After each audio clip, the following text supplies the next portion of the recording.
Yo, what's going on, y'all? This is Marcus Rosa, aka Mazuma TV, back at y'all with another live. Man, I just wrapped up the Canelo Alvarez versus William Skull live fight commentary, man. I decided to start a whole new live so we can get into these topics, man. We're gonna extend our conversation on bum ass Ryan Garcia. You feel what I'm saying? And how the way he's going about, his new excuses. You know what I mean? Playing the victim role as he always does. And then we're going to talk about Terence Crawford's chances against this Canelo Alvarez that we just seen against William Skull, ladies and gentlemen. We're going to let a few of y'all get in here. Go ahead, hit the like button. I'm going to let a few minutes go by, and then we're going to get some cooking up, man. Shout out to Des22. What up?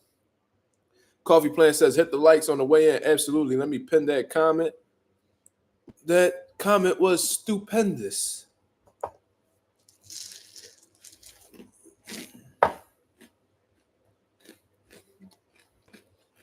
Smoochie in the building. What up?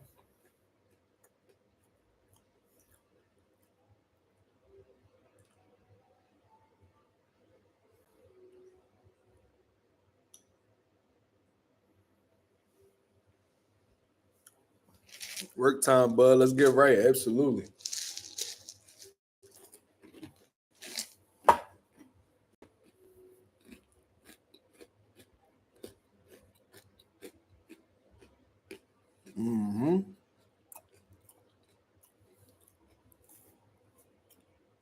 A stupendous confectionery.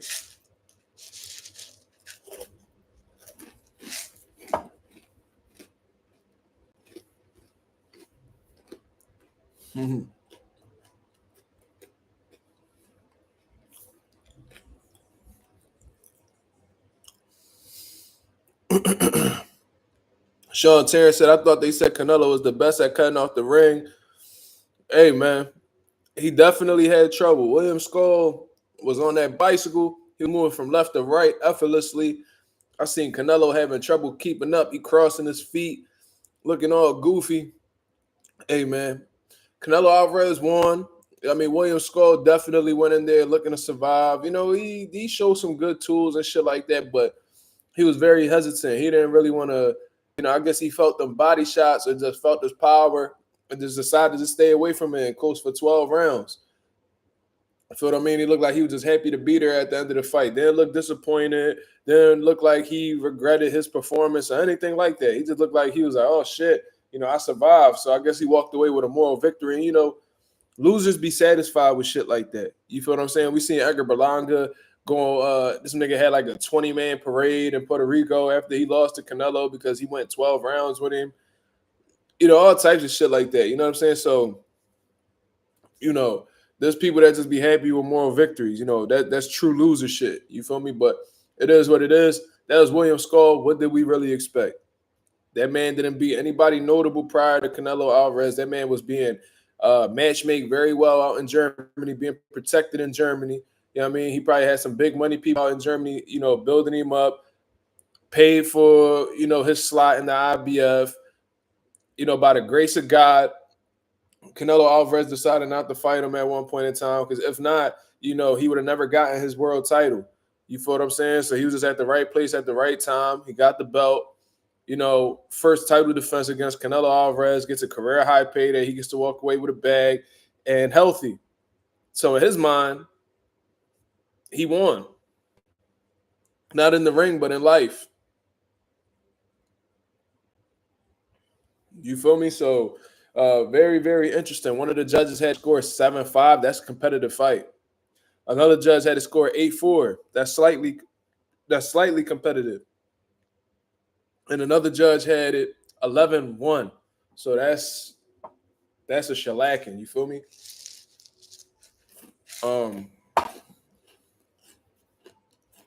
Them judges didn't agree at all. They was all over the place. But yeah, man. Canelo Alvarez was on the hunt, looking for that knockout shot. It was very predictable. You know what I'm saying? Would not throw punches in the center of the ring at all. Was just hoping and praying that William Skull would plant his feet and stay on the rope so he could brutalize him. That wasn't the case. William Skull was prepared for 12 rounds of movement, and that's exactly what he did. He landed some good counters on Canelo here and there, like some uppercuts and some jabs, and I seen him counter with some hooks when Canelo was trying to get his offense off. He timed Canelo well a couple times, but it just wasn't consistent. And he much rather play it safe than sorry. You feel what I mean? So that was pretty much the gist of the whole fight. There wasn't anything controversial going on. No big moments, anything like that. It was just Canelo chasing him around for 12 rounds, couldn't keep up with him, and he got frustrated as a result.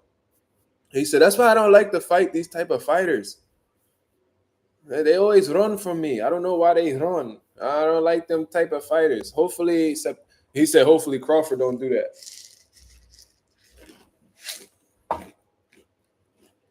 Now, based off of what I've seen with Canelo, he's definitely slowing down. I ain't gonna lie to you. Very predictable in that ring. He rarely uses his jab, which is so confusing because he got hand speed. I don't know why he neglects his jab how he does. Says moving up the super middleweight, he's adopted this high guard. He walks to you with the high guard and a little bit of upper body movement. He walks you to the ropes. He'll rip some shots off, reset. He's just hoping and praying that you stay there so he can get his offense off. Terence Crawford can win this fight. And listen, I've never been a huge advocate for Canelo and Bud. I think that Canelo avoided, a top dog in the division. So, I feel like he should have took care of that first before he made somebody move up 2 to 3 weight classes. But, really assessing Canelo Alvarez's performance, Terence Crawford could take, if they were in the same weight class, I'm picking Bud hands down. The only thing that's going up against Bud right now is the weight difference.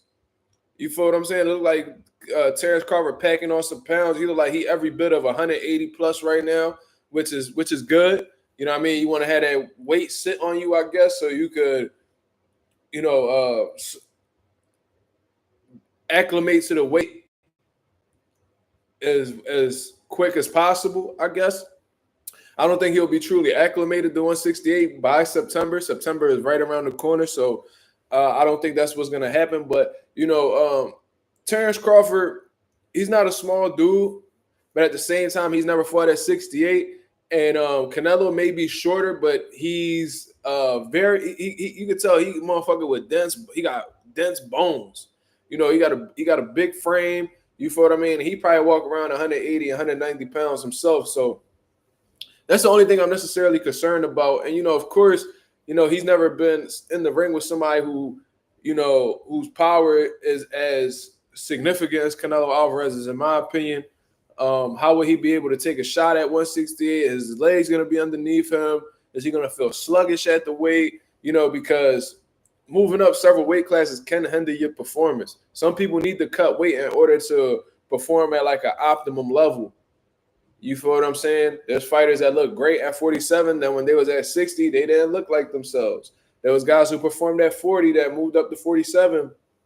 It didn't, something, they was missing something. You feel me? So that's the only thing that really concerns me. But look, if Terence Crawford is himself, man, being the intelligent fighter that he is, and with the tools he possesses, he could outclass Canelo Alvarez, yo. You feel me? I genuinely feel like he could outclass Canelo Alvarez. Canelo is very predictable. He throws the same punches over and over again. He abandons his jabs. He loads up on his hooks. You feel what I mean? It just, Bud has to take the initiative and being defensively responsible. You know what I'm saying? Not getting too careless in there and keeping that jab on Canelo. With that outstanding reach advantage that Bud has over Canelo, he needs to keep that fight in the center of the ring as much as possible. As much as possible. Considering the fact that Canelo does not want to engage in the center of the ring and will rather walk you to the ropes, you want to take away that from Canelo Alvarez. So with that strong jab that Bud got and he used against, guys like Earl Spence, he needs to bring out that same strong jab that he had. And listen, we've seen from the younger versions of Canelo, he's a sucker for a good jab. We've seen it happen with Triple G. We've seen it happen with Floyd Mayweather. It's there. It's known. It's public knowledge. So with Bud's understanding of range, keeping it in the center of the ring and using a strong jab, he could really have a really good fight against Canelo Alvarez. And he could have a pretty good chance as well. And considering the fact that Bud has good timing and could counter at a high level too, I feel like that should have worked wonders for him, because when Canelo Alvarez walks in, he'll rush a jab, and then he'll wind that fucking hook up from bubble fuck and then bring it right around. Due to the fact that Bud has shorter punches and he's quicker than Canelo Alvarez, in my opinion, I think he could beat him to the punch and disrupt Canelo's offense and then bring it right back to the center of the ring if he was brought to the ropes. You feel me? The only thing that's concerning is the weight advantage. That's the only thing that's concerning.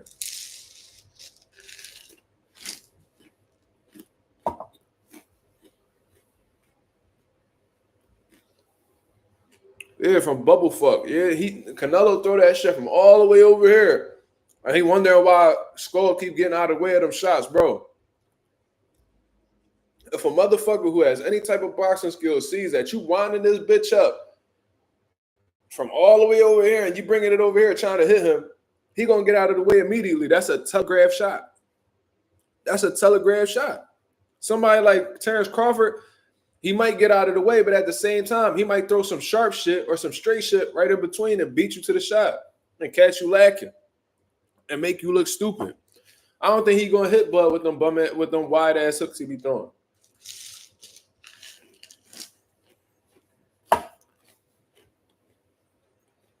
And Canelo's only getting older, y'all. I mean, Bud older too. You know, I think he's actually older than Canelo. But I'm talking about in terms of wear and tear, in terms of, wear and tear, age in boxing. Because Canelo done took some damage in boxing. He done been in wars and all types of shit. Terence Crawford is more youthful in terms of not accumulating damage throughout his career.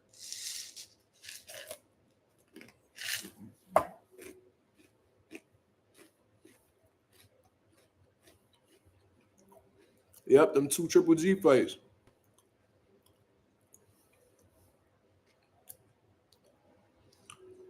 That said, he'll definitely outclass Canelo. He's too slow. Bud gonna do him like Floyd did. I feel like the only way Bud to really fuck this shit up is if, one, he don't got his feet under, if he's sluggish at the weight or whatever the case is. I hope that's not the case. But if he's sluggish at the weight, or he decides to trade with Canelo and he runs into some shit. That's the only way I can see that shit happening. Bud lives a healthier lifestyle too. There's plenty of videos of Canelo drinking and partying. Facts. I've seen Canelo at his daughter's quinceañera drunk out his mind. You know what I'm saying? So he liked to drink. He got his own, I think he got his own beer company.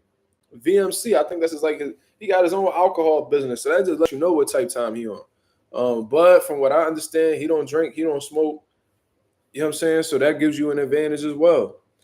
And I've noticed that too within myself. Like, I've never been drunk. I don't smoke. I don't do none of that shit. And, there's people, that I've trained with that partake in them activities, and we'll start training at the same time, and I'll bounce back in shape quicker. You feel what I'm saying? Because I don't got to worry about, detoxing myself of alcohol, or, marijuana or cigarettes, whatever the fuck the case is. I don't got to worry about that shit because I don't put toxins into my body. I might eat like shit sometimes. Yeah, I might eat a burger, or I might fuck up some Wendy's or fucking McDonald's, whatever the case is. But for the most part, I bounce back like this. You feel me?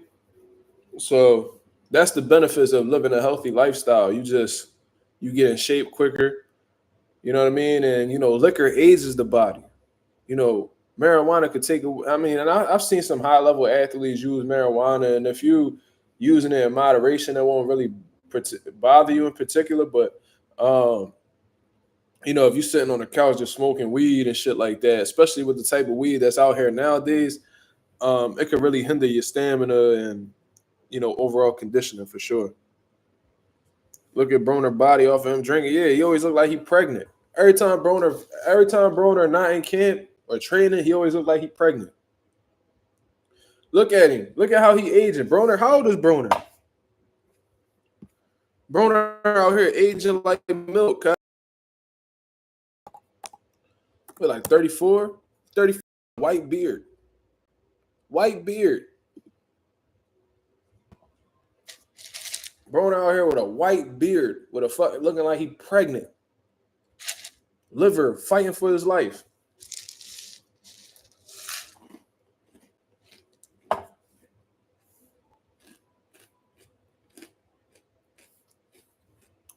Yeah, Earl said the worst mistake he ever did was drink.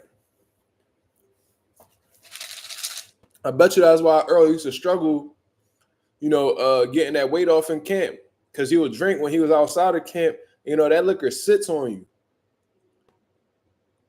And it's a whole process to get that shit up out your system.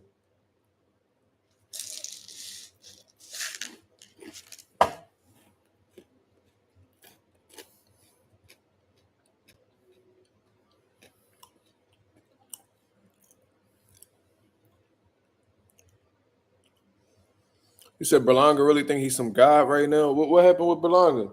I seen him facing off with Hamza. He was talking that shit to Hamza. You better be ready because Shiraz can rumble.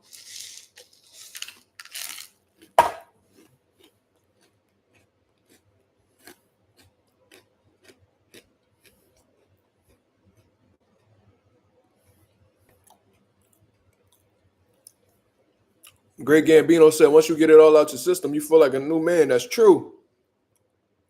That's true. However,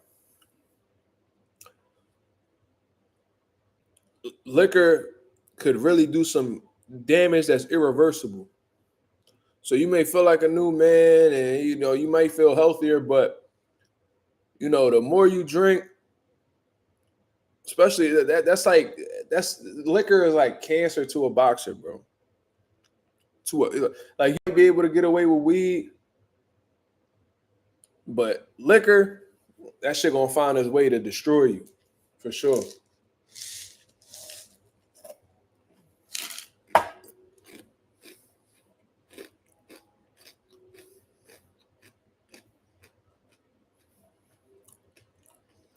You just call him a gear out after the fight. He better worry about who's in front of him. I don't know who Berlanga think he is, bro. I don't know who he think he is, bro.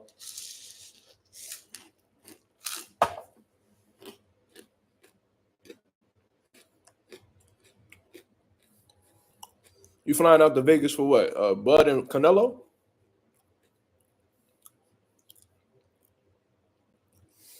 Yeah, like Terence Crawford said, focus on your fight before you not make it to your fight.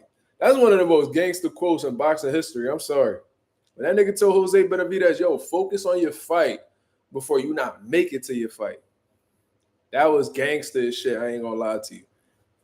That's like Hall of Fame gangster shit right there. Jose didn't even know what to say neither. He was like, what you think I'm scared of you? What you think I'm scared of you? Berlanga swear he a star now. Bro, that's what happens when you give cherry picks opportunities, bro. And this is what happens when you let cherry picks walk away with moral victories. If Canelo would have stopped this dumbass, he probably wouldn't be so fucking cocky. This is what happens when you give nobodies opportunities. They start feeling like they somebody. They start feeling like you can't tell them shit because they got an opportunity that the motherfuckers who actually deserve it don't get. He like, oh, I went 12 rounds with Canelo. I fought Canelo. Like, nigga, what? He was on this Spanish podcast. The boy name is Malusco or some shit like that. And he was talking about how he a legend. This nigga Berlanga sat at this, and I was able to understand it. You feel what I'm saying? He said, I'm a legend. He said, oh, you know, he said, I'm a legend. Say I'm a legend. The boy's like, no, I ain't gonna say you a legend. You gotta be like, you know what I mean? Go ahead, beat a Munguia, beat a Plant, you know what I mean? Beat like a David Benavidez, whatever.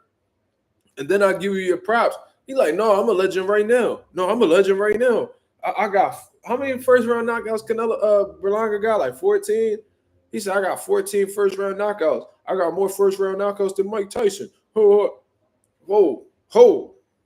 I know you not about to sit here and act like you over Mike Tyson. I hope you don't think that you are over Mike Tyson. Yo, Berlanga, I'm gonna tell you something right now. You're not even the best fighter from Brooklyn right now. Nigga. You from Brooklyn? You're not even the best fighter from Brooklyn right now. I'm gonna have to give that to Hitchens. I'm gonna have to give that to Hitchens. For real, for real. Bruce Carrington might be better than you too. He got to prove it, but he might be better than you too. You're not even the best Puerto Rican. You ain't the best Puerto Rican. You ain't the best nigga from Brooklyn. Nigga, you are a fucking nobody.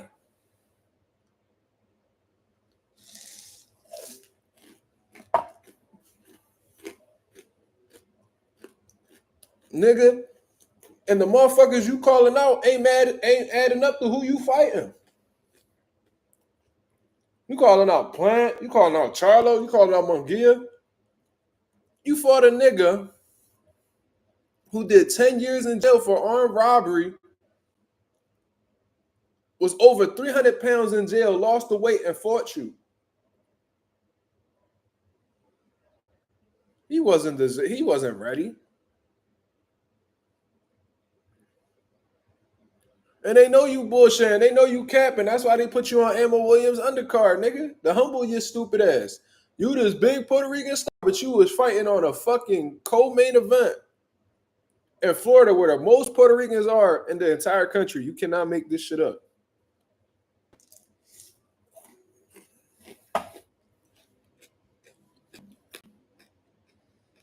Hitchens, T.O., Shushu better than him. Yeah. But they be saying T.O. not from Brooklyn. I would have put T.O. there, but they be saying the nigga from Florida. I don't know. But if T.O. from Brooklyn, then he probably the best nigga from Brooklyn right now. I think he better than Hitchens right now. Hitchens got some more proving to do. T.O. more solid. He more solidified. He more proven. Where John Ryder credit? Where Munguia credit? Shit, I don't know. The difference is I don't see Munguia having motherfuckers parade around him in Mexico and he going around calling himself a legend. He actually humbled himself, Munguia, and joined Canelo to try to get better. And I'm not saying that's what you should do, but he was humble enough to understand, like, oh, maybe I can learn something from them. Oh, they got something good going on. Maybe I can learn something from them. Did you see that Cuban fighter earlier named Brian Leon? Nah. I wasn't even watching, bro. I sat back and I waited for the Canelo fight because I wasn't really interested in any of the fights on the card, to be honest with you. Yeah, but I seen Jaime Munguia got his revenge. You know what I'm saying? That's what's up. Yeah, I mean, still not really fond of Jaime Munguia, but it is what it is. Up until Berlanga, I never see someone throw a parade to celebrate themselves surviving the fight. Facts. Niggas be cool with moral victories, bro. That's how you know they fucking losers, bro. Like, Canelo, he was heartbroken. He was upset. When Canelo lost to Floyd, he was heartbroken. He was upset. You know, how the way people react to losses, it really show you where their mentality is and who they are, you know, character-wise. You get a good indication of who they are. When I seen Gervonta Davis all smiling and laughing and all that shit after the draw with Lamont, I was like, that's interesting. Very, very interesting.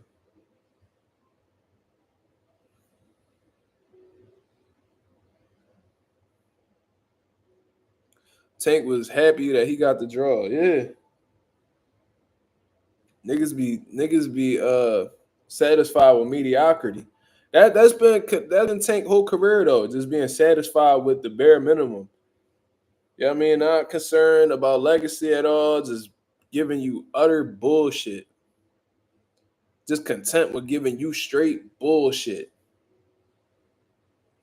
Battle Jack fight wasn't bad either. I watched a little bit of it. I seen they was going back and forth and shit like that. It looked like it was a little competitive fight. It's dope to see Badu Jack still, performing at an elite level at his age. That's impressive. Bakoli and Ajagba was happy they got the draw. Ajagba looked a little bit pissed off though, and he said a little he said a little slick remark too. He was like, "Yeah, I want to do the rematch, but I want to do it in the United States." So that made me raise my eyebrows a little bit. I'm like, "So what you saying?"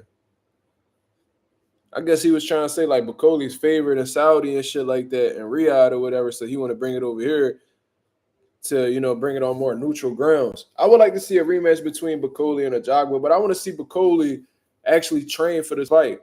I want to see him train like he actually give a fuck. You know what I'm saying? Bring his little fat ass back down to like 280 or whatever the case is and go to fuck to work. Stop playing. You know what I'm saying? There's a lot of people who thought Ajagba won. Unfortunately, I caught the fight late, man. I ain't get to fucking watch until like the 6th, 7th round. But from what I was saying, Ajagba was outboxing the shit out Bakoli. Bakoli could not keep up with Ajagba. I didn't even know Ajagba could box like that, first of all. You know what I'm saying? But I'm saying like Bakoli got, his cup, like his cup little as shit underneath his big ass stomach, trunks all riding up, looking goofy as hell, titties. What is we doing, cuz? Like you got sparked by Joseph Parker. You should have used that to motivate you. What you only lost 10 pounds, 10, 11 pounds? Like, why is you coming in at 299, cuz? Like, what are you doing? Like, look back at your history. Look back at your best performances and look at what weight you were at. You need to get back in that mindset. You get a couple dollars from Turkey Al Sheikh and you think that you don't need to work hard no more. You building a mall in the Congo. Cool. You got a little bar/lounge in the Congo. Cool. The work is not done yet. You motherfuckers get satisfied with the smallest accomplishments, bro. They be spoiling y'all motherfuckers with these riches that they giving y'all, and y'all think because of that y'all set for life. Y'all ain't gotta prove shit no more, bro. You gonna get flatlined with that approach. Still getting in the ring, thinking you could play with these niggas, man. Like, what is you doing, cuz? And it was disappointing. Bakoli got all the potential in the world to be a fucking dangerous heavyweight, but these last 2 fights he been slipping. And you don't want to slip too much because you fuck around, fall off in the deep end, and you ain't never gonna grab that world title. You need to take this. You should have took the Joseph Parker fight as a wake-up call. The fact that you didn't take that as a wake-up call, that's concerning. That's concerning. You got embarrassed, bro. So what you told yourself? Oh, I fought him on 24 hours notice. He ain't beat this version. He ain't really beat me. Like he caught me slipping. All right. So you should have trained your ass off at FA. You had plenty of time to do so. You had 2 months. That's 8 weeks. You had plenty of time to get that weight up off you.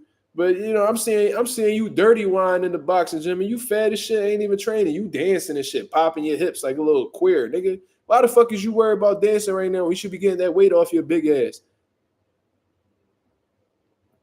All that fucking flat land they got out in the Congo and shit, nigga. Why don't you go get your big ass on a dirt road and run, fuck, nigga? What is you doing? Bro, I'm not even trying to bid, bro. Like, I'm watching this nigga, and they got some dude dancing in there, and Bakoli's like, oh, and he started dirty whining and popping his hips. And first of all, you too big to be doing shit like that. Fat niggas, you tall and you fat. There ain't no reason why your big ass is partaking in skinny nigga activities. That's not even nigga activities. That shit that females do. Trying to seduce niggas and shit. That's that Jennifer Lopez shit. Like, we don't be doing you dancing like you Shakira, nigga. Oh, baby, when you talk like that, you make a woman go. Like, that's the type of shit that you into. When you need to be getting ready for a fight, nigga. That's what's fucking me up. Like, you fat, tall nigga, big niggas like you should not be doing shit like that. This nigga in the background, Shakira. Bakoli out here. Like, nigga, you better go ahead. That Ajagba over there dead serious, trying to knock your fucking head off, and you over here trying dirty wine for some pad work, nigga. You out of pocket. You out of pocket. That shit don't win fights, nigga. So Bakoli need to get his fat, lazy ass up. Stop worrying. Hire somebody to take care of your businesses, cause you know them. I heard them bills stretch out there in the Congo. So you could hire somebody to take care of your businesses and focus on boxing, because that's what's gonna get you to where you ultimately want to go. I know you got this nigga. He fat as shit with that Gucci hat on. See, Bakoli feeling himself. Bakoli feeling himself. He was at that press conference with that with fat, rounding a motherfucker, nigga neck tucked inside that Gucci polo. You feel what I'm saying? Face fat as shit, poking out that motherfucking Gucci hat. Like he think he big shit now. You think you big shit now. You fat as shit at this press conference. Stop talking about Africa, bro. I'm going to hurt you seriously. With that big ass Gucci hat on, looking fat, that tight ass Gucci hat on. Gucci had probably on the last snap because your head that fucking big. And this dude, like, he think he the shit. You think you big shit.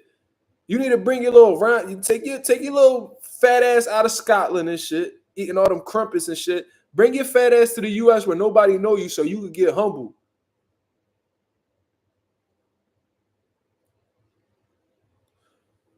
Yeah, I spoke to Rolly after the win. Apparently, Rolly pissed off.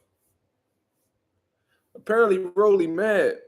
He said that Turkey Al-Sheikh tried. Well, I'm not gonna say Turkey, but he was saying they was trying to fuck him over.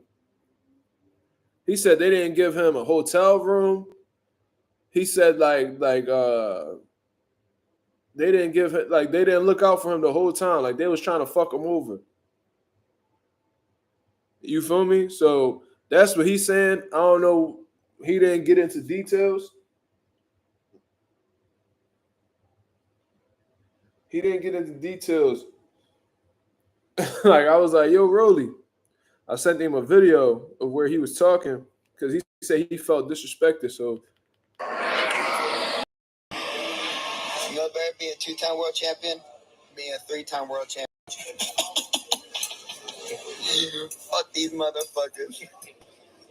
They all fucking disrespecting me and all this shit. They all disrespected me. They didn't have a fucking hotel room for me. They fucked up my gloves. They didn't give me no damn per diem, nothing. I didn't care. I kept it cool. They didn't want to fucking put no damn money in escrow or nothing. And look at this shit. They all had a fucking plan. And look at this shit. I destroyed everything they fucking had. No, I'm good right now, baby. I'm a fucking 3-time world champion. I'm a 3-time fucking world champion. 3 divisions, 135, 140, 140 fucking 7. Ain't get fucking even touched. My face is fucking beautiful still. The only reason he didn't get knocked the fuck out is because the second he opened up once, he got cracked. He did not want to fucking get hit again. I don't know where he said that at, because I didn't see that on his IG or nothing. But, you know, regardless, that was Rolly's testimony, I guess. He said that they fucked up his hotel room. They fucked up his gloves. They didn't give him no per diem. I think a per diem is like when they give you like a little like a card, I believe, for so you can eat and shit like that. That's pretty typical. That's common. They said they didn't give him that. They said they didn't put his money in escrow. God damn. So he's saying that they've been trying to fuck him over. So I sent that to Rolly. I was like, word, they was doing. I mean, he said they fucked me. I was like, pause. What you mean? He wrote again. They tried to fuck me.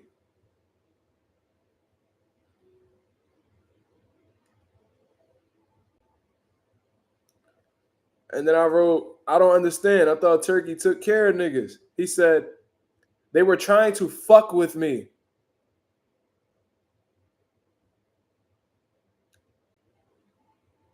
I didn't know what to say.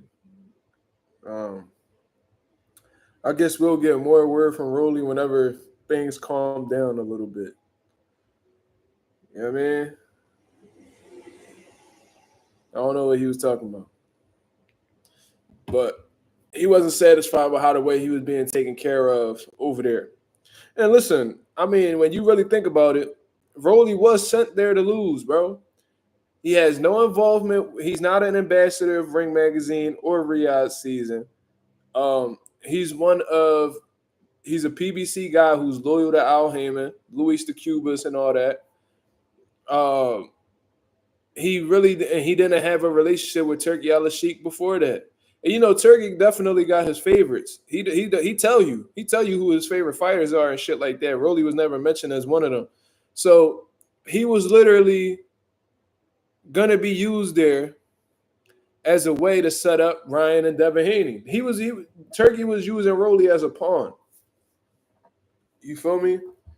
We're gonna use Rolly so Ryan can knock him out, look good, and then we could build up the Devin and Ryan rematch. So I believe Rolly. I believe him. The Haney Garcia rematch is dead in the water. It might not be, Bella. It might not be. It might not be. I think there's still some demand for that fight. I ain't gonna lie to you. Because the storyline is too great.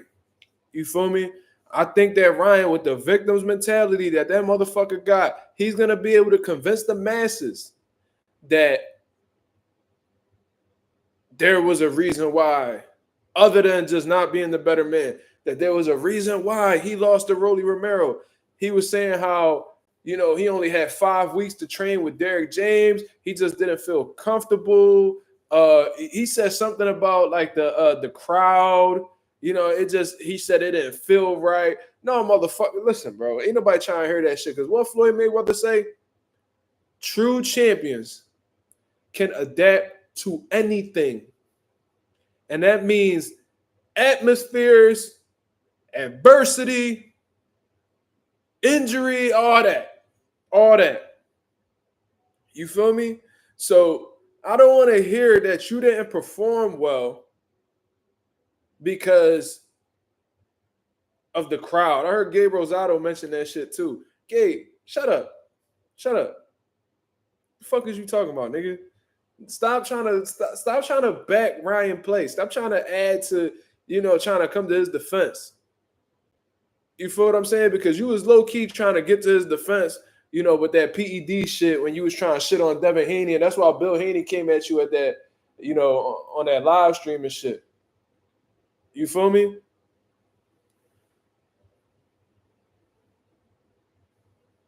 You see what? Coffee favorite fighter William Skull. That's funny. Slime be swinging at he's be swinging on anybody. Sean Terrence said Ryan done. Ryan don't beat anyone at 47 except maybe Barrios, and that's a maybe. Hey man.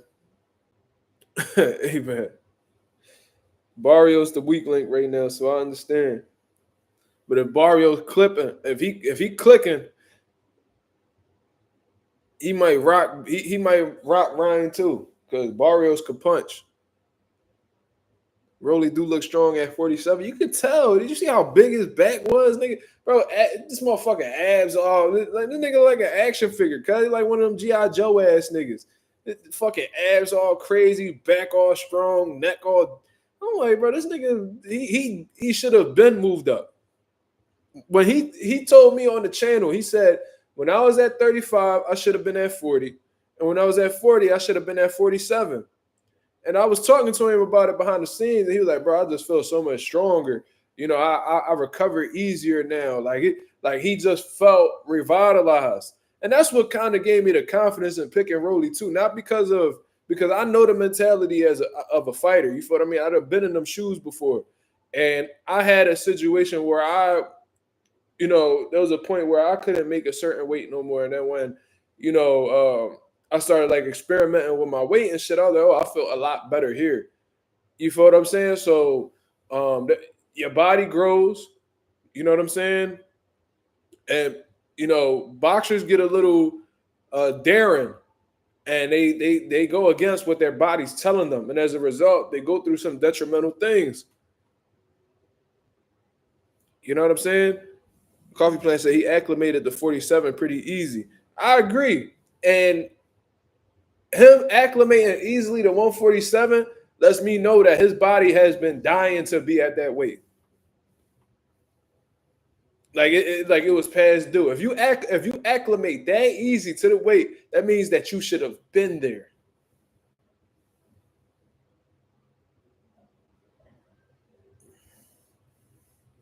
Hold on, let me hit slime with this. Let me hit him with this timeout real quick, man. I'm gonna put you on a 1 minute timeout for that goofy shit you on. I gotta sit you down for that one. You wildin'. Go sit down and think about what you did.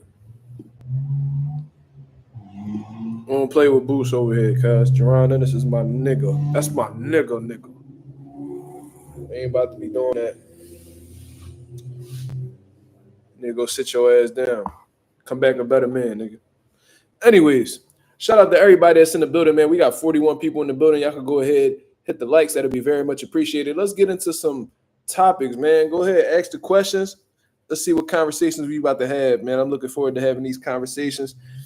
You feel what I'm saying? Shout out to Mazuma TV Clips, by the way, man. He put together a TikTok for me. And as soon as I posted it, within the first 3 hours, it's about to hit 3K. So shout out to the boy Mazuma TV Clips for, doing his motherfucking thing. You on his radar now, Mark? Who radar am I on? I ain't on nobody radar as far as I'm concerned. Oh, you talking about Slime Fist balled up? Yeah, you better keep that shit over there in Puerto Rico. Ain't nobody trying to hear that. He shouldn't be. He be talking crazy. You let Slime talk, he say some wild shit. You know what I mean? But what we talking about? He said Ryan a bum. Absolutely, he's a cold bum. I try to tell niggas, bro, and then when I say that, people be thinking I'm a hater. And at this point, bro, I'm content with that.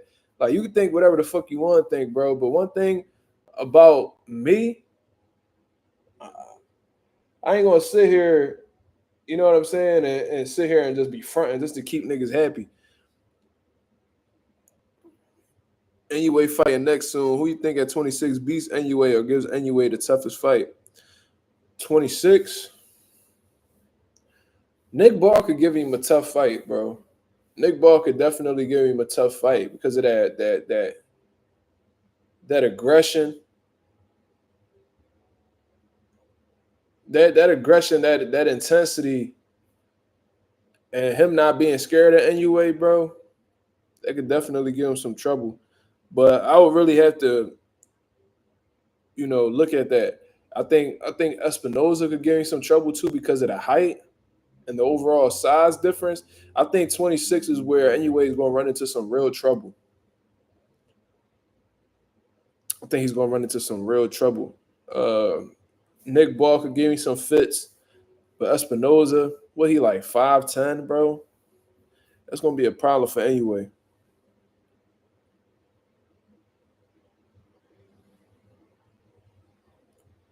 Rolly B's Bud Espinoza, yeah, that's what I'm saying.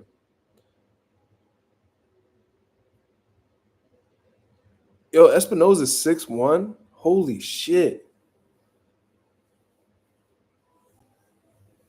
God damn, that's gonna be a problem for Anyway.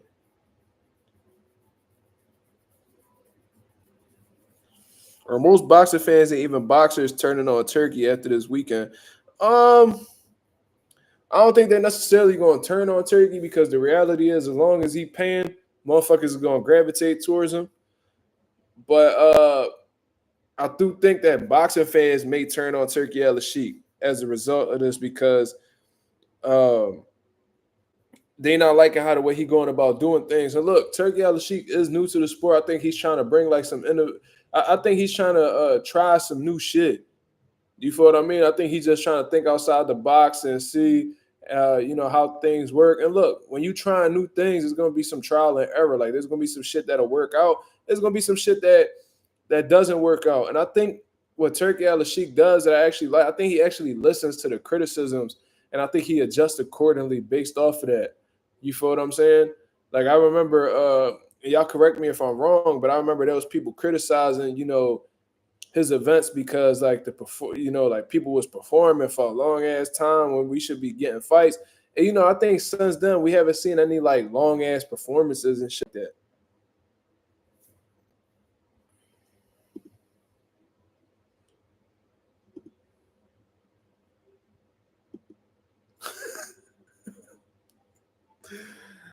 Bro, you just went against your own boy Earl. That's crazy.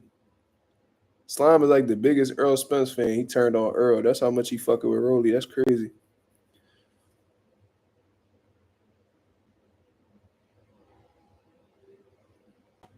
The stranger said, Mark, you would convince your fighters to join Dana and Turkey new league? Not at all. Because first of all, I need to know what's going on with that new league before I, suggest any type of business move or anything like that or sign it with anybody.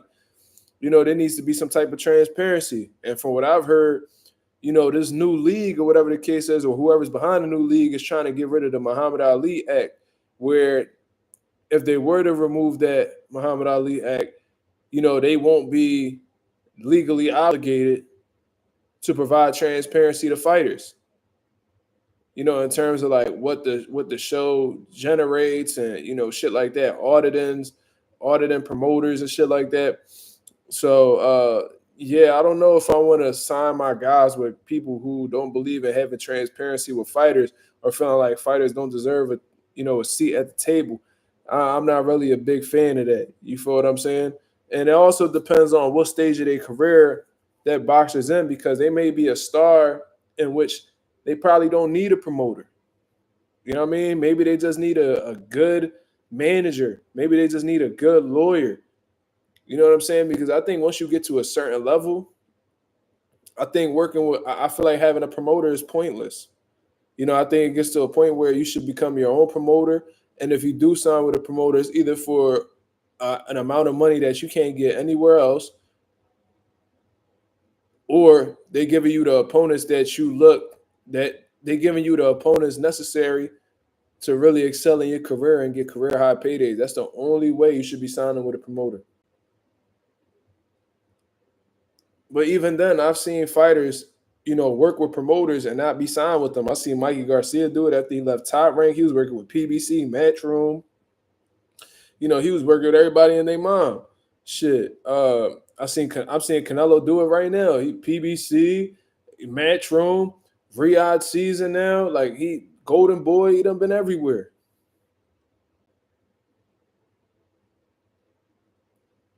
You know what I'm saying? So I don't even. I think it's all dependent upon what stage of their career that fighter's in. If that fighter is like on the come up and needs some money behind them in order to get to the next level, all right, we might have to consider a promoter.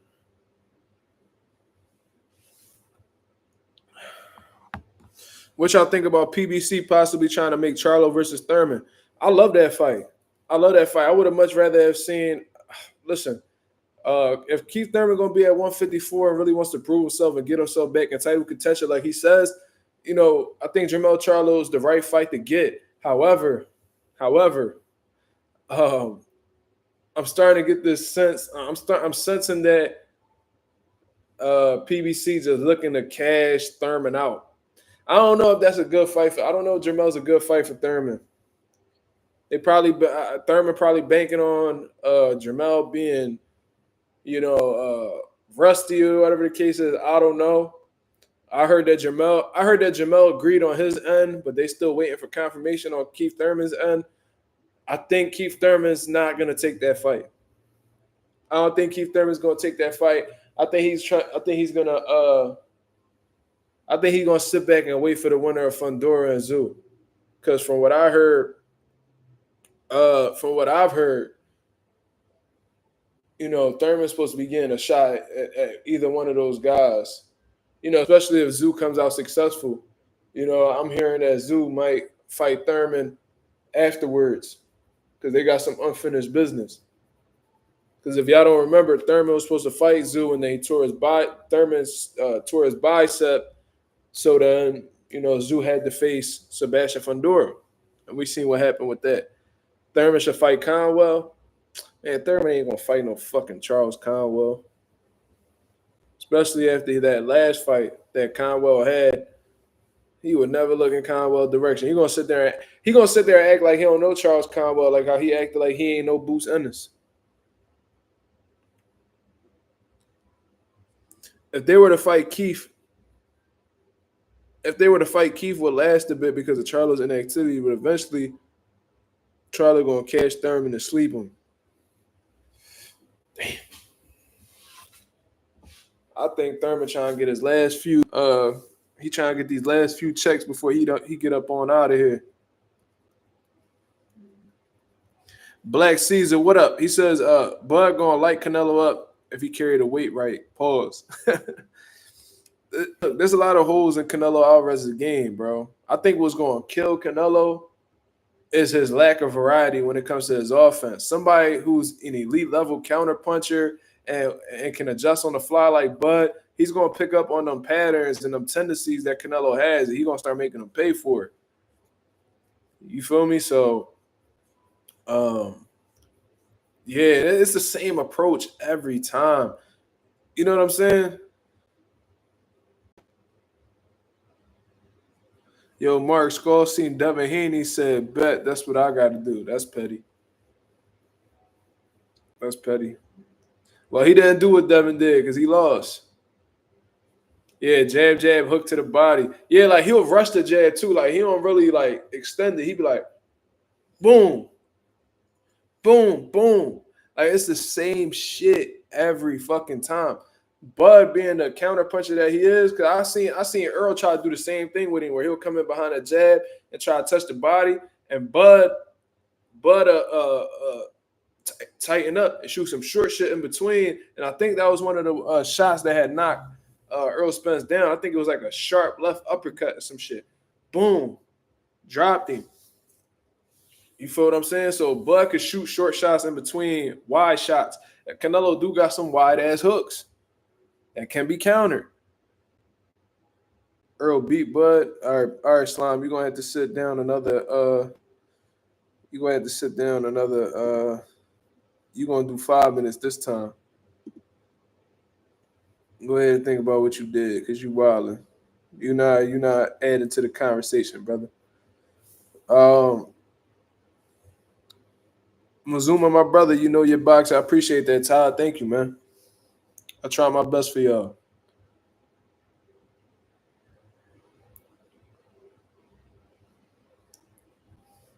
Yeah, I mean, Slime got to sit down for 5 minutes. He wilding. I think he ain't take his meds.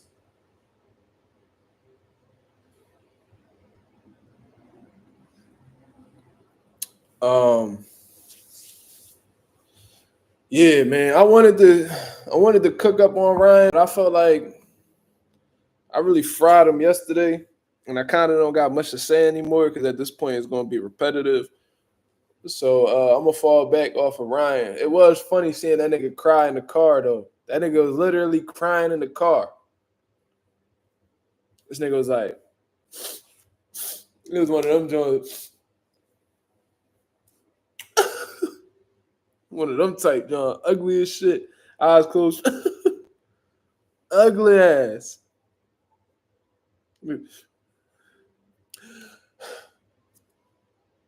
Ugly ass, salty as shit, dickhead.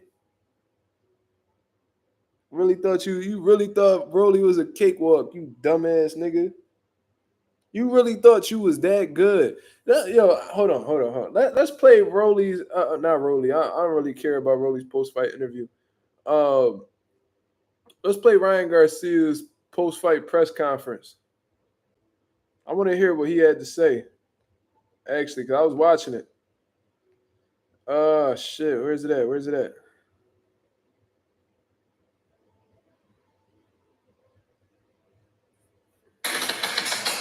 Canelo versus. Rolly did what he does. Throws a lot of good power shots. Caught me in the second round.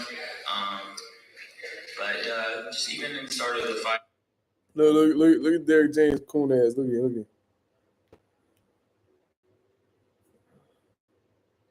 Hold on. Look at him. I see you got some biscuits. I'm looking over there. I see you got some biscuits. Oh, my master love to make me some biscuits now. Coon ass. I just didn't feel like my feet were under me, like I had anything. But I tried to fight through it and just found myself very off after the year layoff. Excuse number one, year layoff. That whole year, it was a lot for me mentally, as you guys know. So that whole year was just a lot for me, as you guys know. Nigga, you went through that year because of your actions, you fucking idiot. Do you see how he always played a victim role, like somebody did something to him? Bro, you're the reason why you went through that. If you took some accountability, you probably wouldn't have had such a tough year, you fucking idiot. You're an idiot. Like, who in it? Like, y'all sit there and just be letting this man say whatever because y'all just infatuated with this dude's sack. Like, I don't understand. You're the reason why you went through that year of being banned. Right? And this is the thing. What about Devin Haney's year, the man that you cheated? How about his year?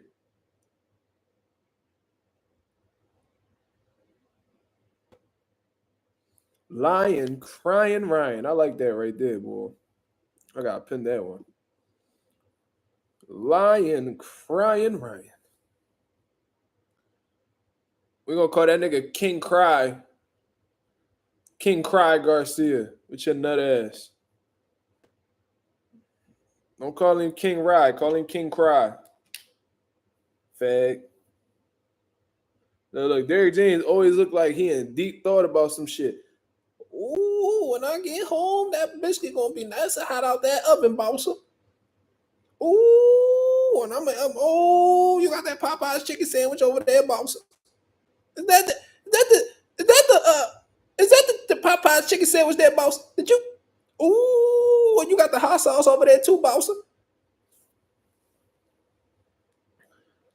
The fact that I got here is, and I'm in the position I am, my mind is as clear as it is a victory for me, I would say.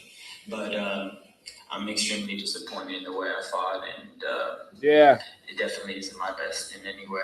Yeah. But thank you guys, and I want to thank my fans and everybody that stood by me, even though we took an hour today, and people that came to watch me. A lot of love is out there for me, and I think. Look at Derrick James again.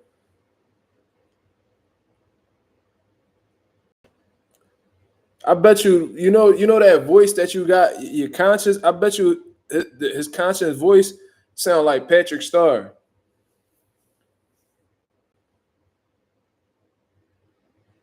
Look. That nigga always look like he just peeped some shit. Mark, what's the best gloves to buy for all around training? 16 ounce. I would suggest.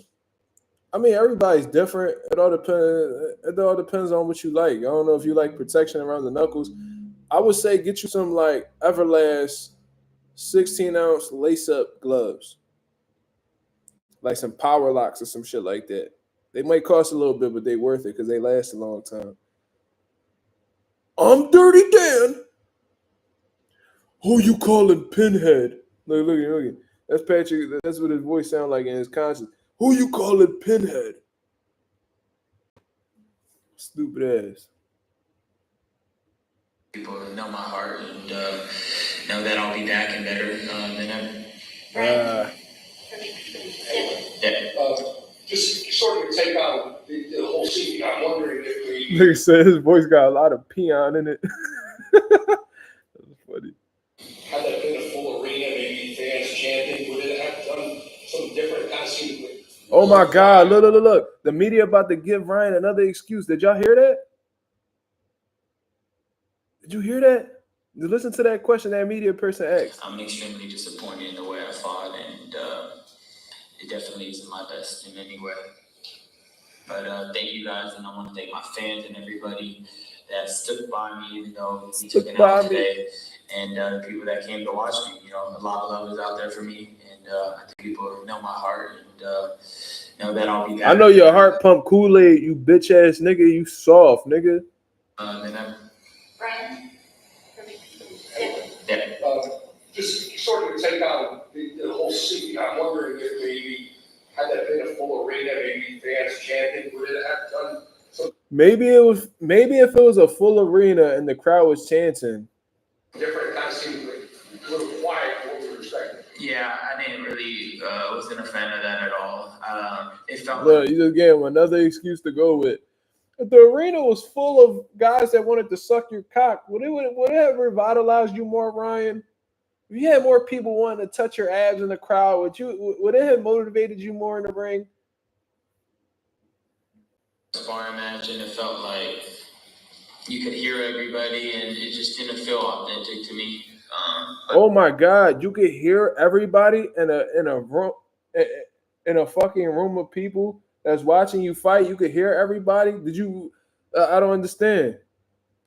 You know, no excuses. It is what it is. No excuses, but I got an excuse here, buddy. You threw probably like less than 30 right hands the whole fight. Can you walk us through what the game plan was? Why did you not throw as many right hands the whole fight?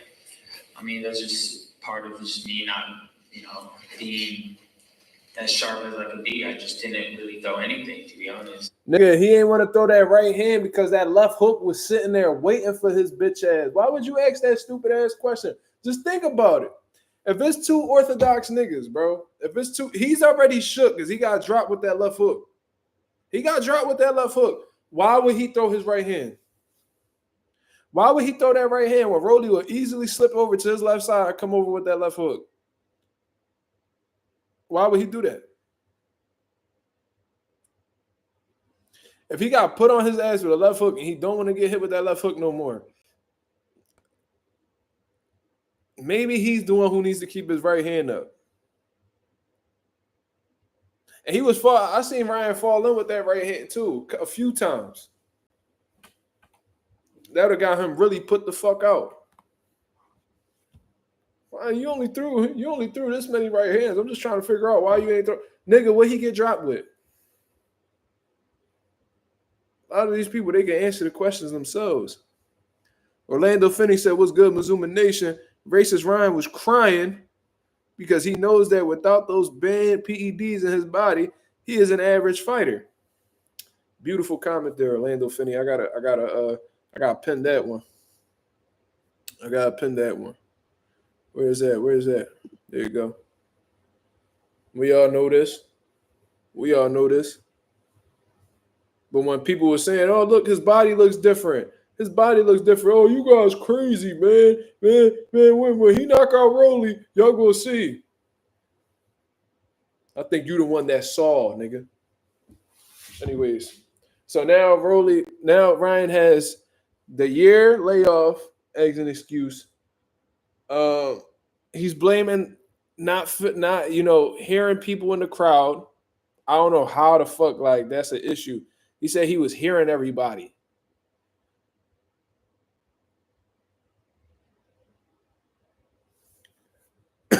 So now he has another excuse, the crowd. I was just going jabs, but no excuses. Didn't feel there, at all, and it wasn't part of our game plan at all. Derek had a great game plan. There was a lot of opportunities there, especially when Rolly's going back. I just didn't let my hands go in any way, shape, or form. Derek James had a great game plan. Look at you, like, man, this my bosser. He don't listen, but it's still my bosser. That's something about my bosser. He ain't listening to what I had to say. He don't like my kind. He don't like my kind, but he's such a good bosser. He gonna feed me apple pie. He gonna feed me a nice old good little chicken sandwich, a little bit of hot sauce tonight, bosser.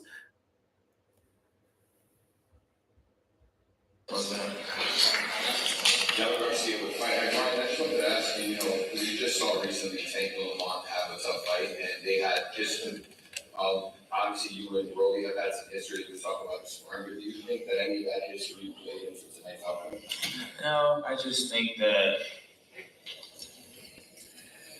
Rolly's much better than people give him credit for, and he has very strong hands, just solid in general. So you can't just, walk in there and he's just gonna get anything on him. He does hit hard, but He telling you exactly why he did not let his hands go.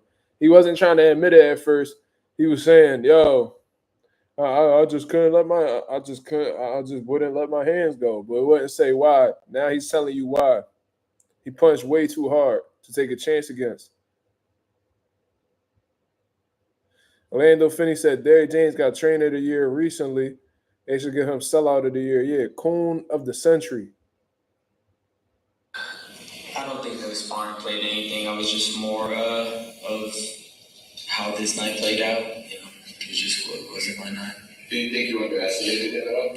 No, I always knew that he was going to be what he is. I feel like I fought the most dangerous fighter in the card. Anybody with that type of power is obviously somebody you got to watch out for.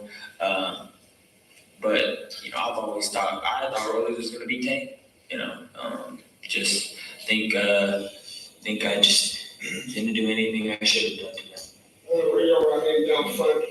Do you feel now in this moment that a rematch with Rolly is? Raccoon, did you hear Radio Raccoon here? Did you hear him in the background? I can recognize that voice anywhere.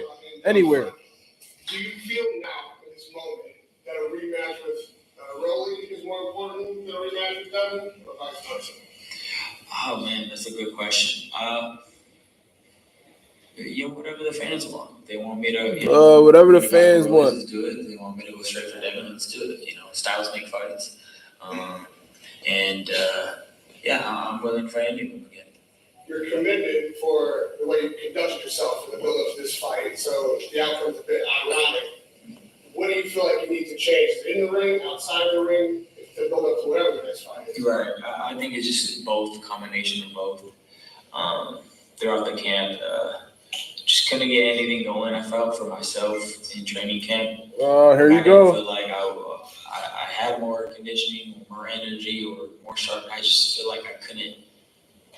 Nothing was progressing in any way, and I just felt weird. That's a shot at Derrick James. Y'all heard that? He felt like he wasn't progressing in any way in training camp. Is that why he left Derrick James in the first place to go train with Canelo and them? No, when Canelo and them rejected him, he just settled for Derrick. Did y'all hear that? He threw a shot at Derrick James right there. Oh, yeah. Coffee, he definitely leaving Derrick after this fight, for sure. I didn't feel like I had more conditioning, more energy, or more sharp. I just feel like I couldn't. Nothing was progressing in any way. Nothing was progressing in any way. And I would mention it to Derrick, and we were just trying to figure it out, but we only had 5 weeks together. We only have 5 weeks together. That's another excuse. So how many excuses is that? Inactivity, the crowd, not feeling right in camp. He felt like he wasn't progressing in camp and only had 5 weeks together. So like a month and 1 week. Why is that? Why did you only have 5 weeks with him? Why did you only have 5 weeks with him? When did they announce this fight? Can somebody look that up?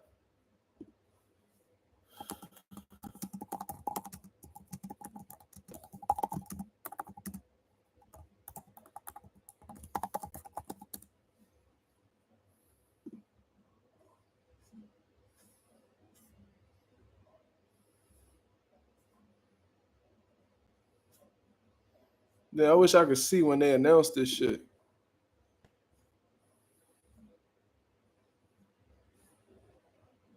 Let me see something real quick. Hold up. We're going to find this shit out right now.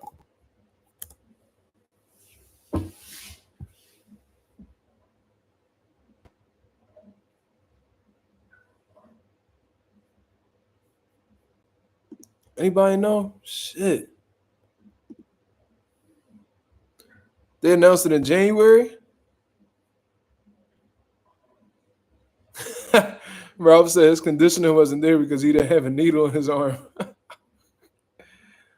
They announced it in January, so February, March, April, May. God damn. 4, 8, 12, 16. That's 16 weeks, y'all. That's 16 weeks he could have chose to prepare for the fight. But for 11 of those weeks, he was occupied.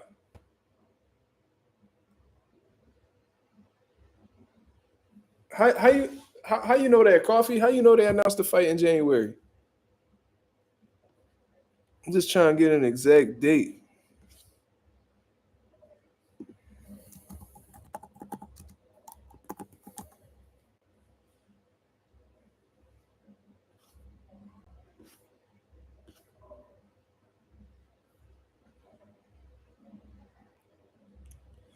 January 18th, 2025. January 18th, 2025.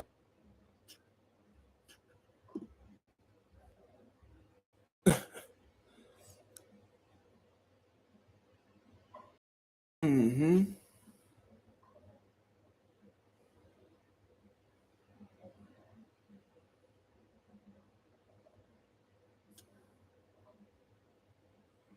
God damn. That's crazy. January 18th. So let's pull out the calendars, ladies and gentlemen. He said that he only had 5 weeks to train with Derrick James. So the fight happened May 3rd. 1, 2, 3, 4, 5, 6, 7, 8, 9, 10, 11, 12, 13, 14, 15 weeks. 15 weeks. And you only trained with Derrick for 5 of them. What were you doing those 10 other 10 weeks, my brother? Anyways. And yeah, I mean, it's just one of those things where I was like, man, I don't know what's going on. Like, I don't know why I can't get no, I guess progressive, sharpness coming into camp. I don't know why it's not picking up, but Shitting on Derrick James. He's talking shit about Derrick James. He felt like he couldn't progress in camp. It's a trainer's job to help your fighter progress in camp, to get them sharp. If he's having trouble getting sharp, that's a trainer issue. He's throwing shots at Derrick James. It's either an internal issue or it's a trainer issue. into camp, I don't know why it's not picking up, but we still were confident. I mean, we're still training. It's just nothing clicked. Nothing was clicking. Nothing was clicking. Are you referring to the chemistry between you and Derrick James, my brother? That's interesting. What wasn't clicking exactly? Is this the hardest you've been hit at 147? No. I feel like the most I ever been dazed was with Luke Campbell. I was actually dizzy with Luke Campbell getting up, but with Rollies, I wasn't dizzy. I was just like, oh, well, there it goes again. All the guys again. But it doesn't really, I don't really get, too out of it. I'm just, right there. It's always a flash knockdown for some reason, and I get right back up. But Because you ain't no fucking chin, dickhead. So he definitely has some power. Ryan, do you feel like maybe ring rust and obviously the whole situation you're going through with Devin causes a little bit of coming to the ring? Wait, what? Derrick said that boy was in the Batmobile for too long. What?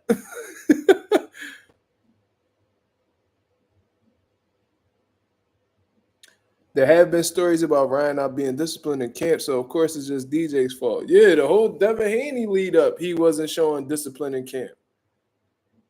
You feel what I'm saying? Like, yeah. And then I always heard that, he's not the most coachable fighter neither. Because I remember back when he was supposed to fight Gervonta Davis, they were saying that he will only go to Joe Goose in like 2-3 days out of the week.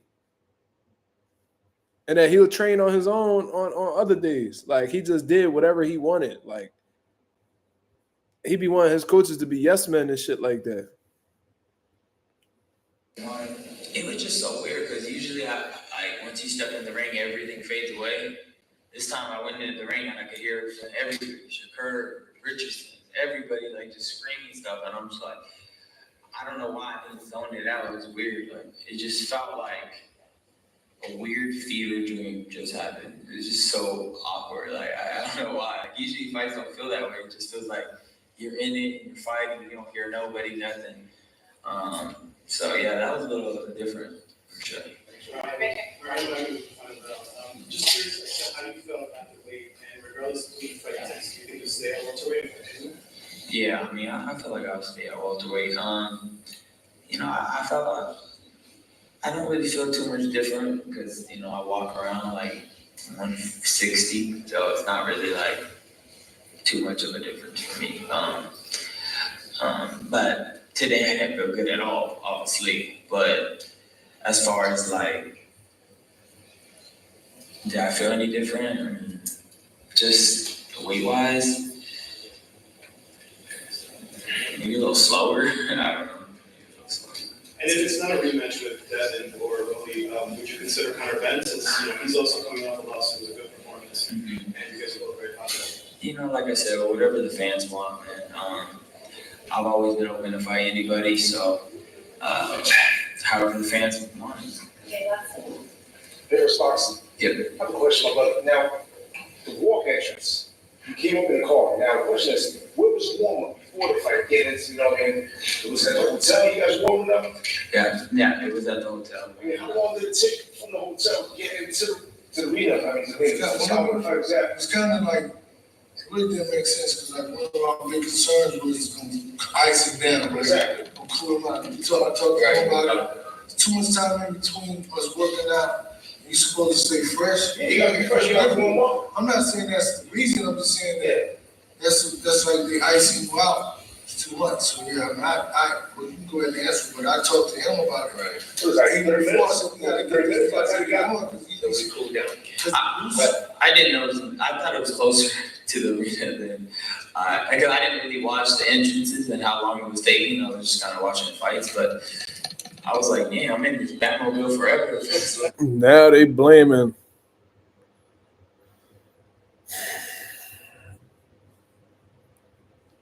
So now they're spending too much time in the car. And like the gas smelled crazy in that vehicle. I was just like, "Man, this takes forever." But I always. Bakoli put on an amazing fight. We all know that. Both of you guys. I mean, he caught you right there in the second round. Yeah. Why is the media saying that they put on an amazing fight? No, the fuck he didn't, bro. Why do y'all be lying to these niggas so much? Like, y'all want to be on their good side so bad that y'all just lied to their face just to boost their ego. You did not have a great fight, bro. You didn't. All right, you're pursuing technique. It sounds very different. Do you feel like you have the motivation to pursue fighting at the elite level? Of course, we all go through these moments. It's still a fresh wound. I just lost. I'm not gonna sound excited to go after anybody right now. And I had an extremely off night. I fought in my eyes horrible. So I'm not gonna be sounding any type of happy in any way. Right, in the Devin Haney fight, you was kind of the whole script, maybe a little unprofessional, quote unquote crazy, whatever, but performance the best you ever had. And now you're just like really calm and chill. Do you think you got to go to like, I need to turn back up? Like that, a little bit drinking. Tequila helps you not be well, right? I mean, that's funny, bro. Imagine just knock out tequila and start a brand. It's just, I gotta figure it out up here. Mentality, Because there's times where I felt like I fought good, and I wasn't acting like that, right? You know, just a lot of stuff I got to figure out mentally, and then Sound exactly like Tank and that Lamont Rose press conference. Oh, it's me, bro. I just gotta figure some things out mentally. No, nigga. Fuck out of here. These niggas be full of shit, bro. The media pissed me the fuck off, bro. Jesus Christ, bro. And I think that's that's the reason, bro. Boxing media, bro. I see why these boxers don't fuck with y'all, bro. Like I'm telling y'all, I see exactly why these boxers don't fuck with y'all. Cause y'all dead ass be lying to these niggas, bro. Like y'all be lying to these fighters. And then behind and then when you like let's say they be like, oh Shakur, man, you're the best fighter in the world, you're the best lightweight in the world, blah blah blah. And then they'll go up to Tank and be like, oh, yeah, you're the best lightweight in the world, Tank. No, that's Shakur like, damn, you was just saying I'm the best lightweight in the world. Nigga, like, what the fuck? So that's why they don't be fucking with y'all, because y'all so flip-floppy. Y'all some two-faced motherfuckers, bro. Like, y'all really some two-faced motherfuckers, bro. I cannot stand these media niggas, bro. I swear to God, bro. When I was watching that interview with Derrick James with the bull Barack and the boxing bully and Ack and whatever the fuck their names is, bro. These niggas got like 40 different names. The one nigga that looked like Drake and the other nigga that looked like motherfucking who that one nigga look like? What the fuck is that dude name? Forgot. Whatever. Anyways. They sitting there and they asking Derrick James all these dumb ass questions, bro. Except what the fuck they need to ask him. Like y'all know, y'all be so scared to address the elephant in the room. Y'all pussy. If you don't address the elephant in the room, you pussy. I'm sorry. If you don't address the elephant in the room, you pussy. That's how I'm looking at it.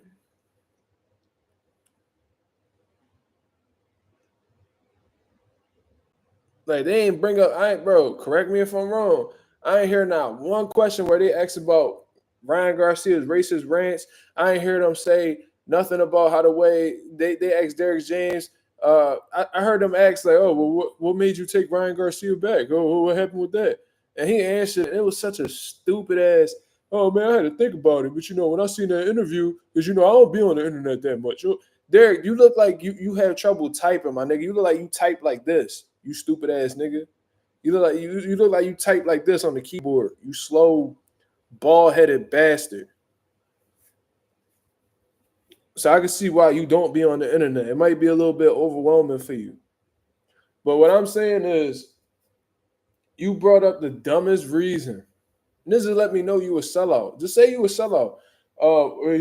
He sound focused in the interview, so that okay, I'm gonna give him a call.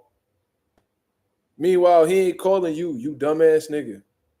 He ain't even want, bro. He don't want to train. He didn't want to train with you. He don't fuck with you like that, bro. He told you he don't fuck with your kind. He didn't want to train with you. He had no other choice, but because he had 5 weeks left, he was under the impression that he was going to train with Canelo and them again. They dropped him out of nowhere. He had nowhere else to go, so he was like, "Oh, Derrick James, can I just rock with you? We good, man. Yo, Derrick James, come on, man. Like we cool, man. We cool, man."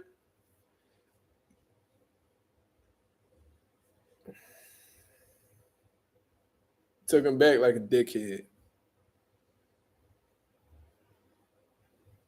Mm-hmm.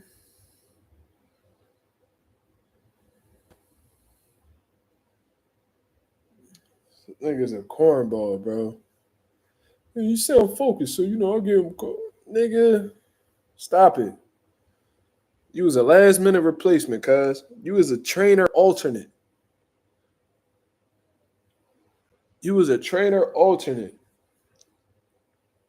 Now he definitely gonna leave you. I'm willing to bet anybody in the chat that Ryan Garcia will not train with Derrick James' next fight. He literally told you right there. For some reason, I just felt like I couldn't progress. I just, I just didn't feel sharp. I told Derek James, and we were trying to work things out, but I just feel like I wasn't progressing. He about to chalk Derek James. Derek James need to just go ahead and retire.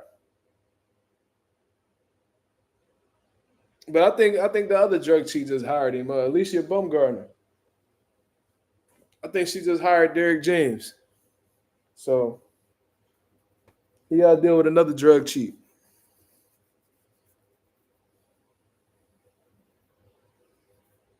Give a fuck how pretty she is or how attractive she may be. She a drug chief just like Ryan. Fuck that bitch.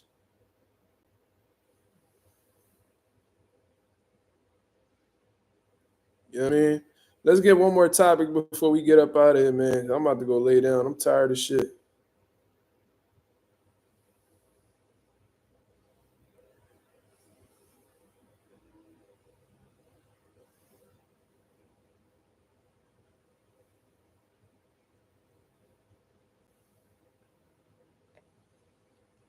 It's 2 a.m. Yep. 1:59.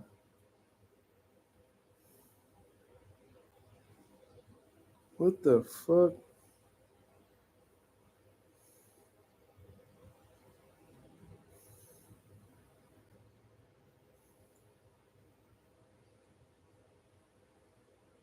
Who does Devin and Ryan fight? Well, Devin won, so he could go and he got options. I don't know if I don't know if they're gonna still explore the Ryan Garcia fight, later on this year. I don't know if that's what they're gonna be, looking at. But I'm sure that's still an option. Devin Haney, I'm sure he still want to get his get back. He could go after Mario Barrios. Cause I'm sure his next fight gonna be at 47. To be honest, I don't know, bro. Like I really don't know. I think they still looking at Ryan Garcia's direction, bro. I still think they'll take that opportunity because there's still gonna be some talks about it. I'm sure Turkey will still put up a bag for it.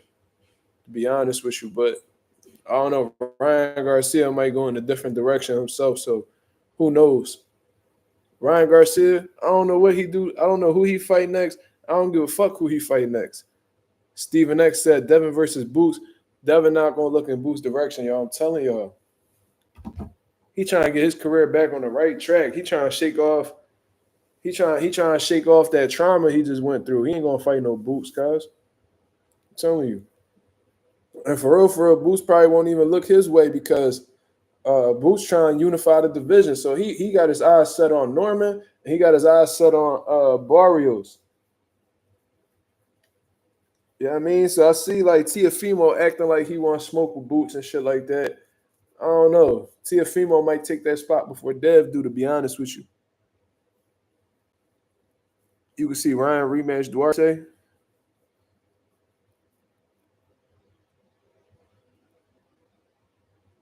He can rumble Rolly low key. Rolly don't want to fight no Boots, bro.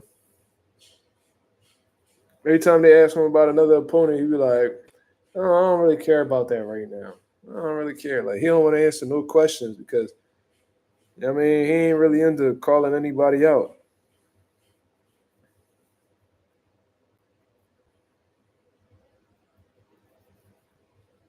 You know what I mean? But I'm gonna get up out of here, man. I appreciate everybody that came through and showed love to the channel. If y'all can hit the like button on the way out, that'd be very much appreciated. You feel what I'm saying? Shout out to everybody that's been showing love. You feel what I mean? We on the road to 3K. We well into the 2,800 mark. About to hit that mid 2,800 mark, to be honest with you. But we getting there nonetheless, man. Y'all have a blessed, beautiful night. I'll be back at y'all with another video tomorrow. Until then, y'all stay blessed, man. Peace.